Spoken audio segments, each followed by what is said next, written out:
Day in my life as 31 years old factory worker dito sa Taiwan. Hi guys! Ako nga pala si Isha. For today's video ay samahan nyo kami ng mga ate ko dito sa Milcao. Ito nga palang mga ate ko ay kung mag-aya ay kala mo anak nila Henry C. kung gumastos. Balilabag talaga sa loob ko ang sumama sa kanila. Sabi ko nga kung hindi lang kayo lilipat ng company, hindi talaga ako sasama at hindi ako gagastos ng ganito kalaki. Oh my God, pang 3 linggo ko na yata yung bill namin dito. Kakagaling ko lang din nga talaga sa work niyan kaya medyo haggardous ang peslak ng ate nyo. Tawang-tawa nga yung ate ko nung sinabi kong 3 linggo kong budget yung pinanggastos ko dyan. O diba, ang lakas nyo sa akin. Habang hinihintay nga namin yung discount dyan dahil 10:30 yan, eh nagpicture-picture muna kami dito, ayan. Kitang-kita nyo naman, diba, ang saya ng mga ate ko dyan. Samantalang ako pretending to be happy na nalagas yung 3 linggo kong budget. Charot, syempre masaya ako dyan kasi naman nakalabas ako after 1 month? Huh? 1 month? Hindi na rin pala talaga ako makakatanggi sa mga yan kasi nga paalis na sila o lilipat na sila ng company. At ayan, nakapasok na rin kami after 30 minutes na paghihintay sa labas dahil nga inaabangan namin itong sale or discount.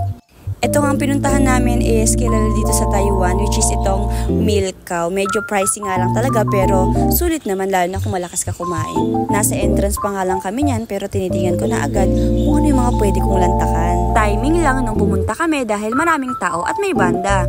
Lahat ng nakikita nyo sa video ay pwede kong kunin. Eat all you can. Ito na rin pala talaga yung napuntahan kong pinakamalaking samgyup. Katwera biro guys ha. Siguro kasing laki ng court ang buffet nila dito. I mean, yung lugar na pwede mong kuhaan ng mga pagkain kasi parang halos ata lahat nandito na. Merong talaba, hipon, drinks, mga ganyan, ice cream. Syempre, hindi mawawala yan.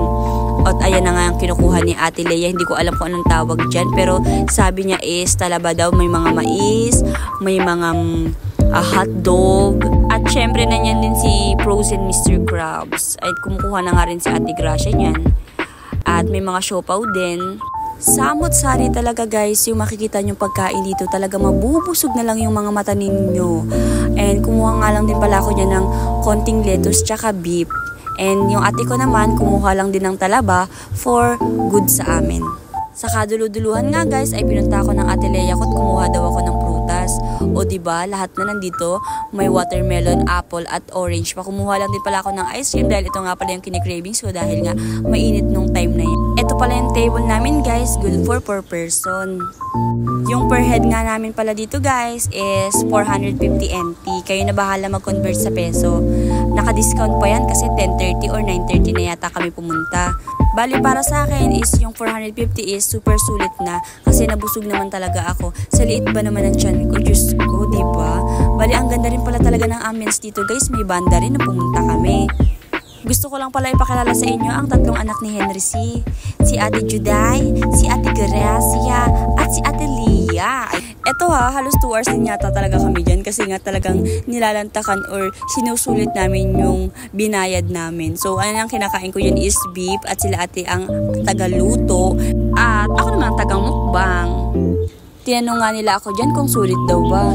Nung una hindi ako sumasagot kasi parang hindi ko pa nagugustuhan yung lasa ng ibang pagkain dito. Pero nung natikman ko na lahat, nung pinatikiman nila sa akin lahat, parang sinabi ko na lang na, oo, deserve ko naman talaga siguro. Siguro mauulit to after 3 months. 3 months? Ang tagal! Dumako naman tayo dito sa hipon na kinakain ko. Luto nga pala to ni Ate Leia. Dito rin pala sa Milcao guys is meron din palang mga seasoning. Magtitimpla ka ng mga gusto mong sausawan o diba? Makikita nyo naman parang halos ng inkan nandito na. Merong ice cream and meron din ice cream na naka-plastic. Kumuha lang nga pala ako ng 4 para sa amin. Ewan ko ba? Pero ako lang ba? Yung every time na pumupunta sa mga andi nagtatanong kung may ice cream? Hele-helera nga pala talaga dito yung mga pagpipilian nyo ng pagkain. Kayo na lang ang mapapagod talaga. After nga namin kumain, nagsarap-sarapan na kami dito sa gilid. Namimili nga pala si Ate Leia ng titiktokin namin, o diba? After nga namin mag-tiktok, hindi na kontento tong ate ko. Ano daw?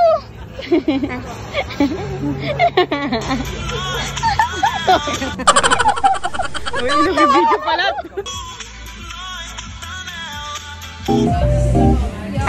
Okay lang malaki ang tiyan, wag lang bata ang laman. Thank you.